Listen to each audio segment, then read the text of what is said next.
So we've got another small leather goods vintage coach unboxing today. So as you can see, it's a small item.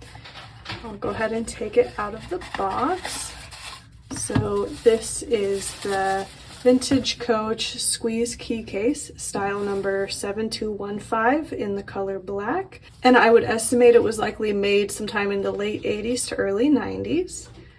So as the name suggests, it is a squeeze.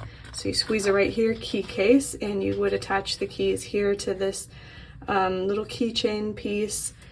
And then you would just store the keys inside of the case itself. So it's a nice little piece to have in your handbag.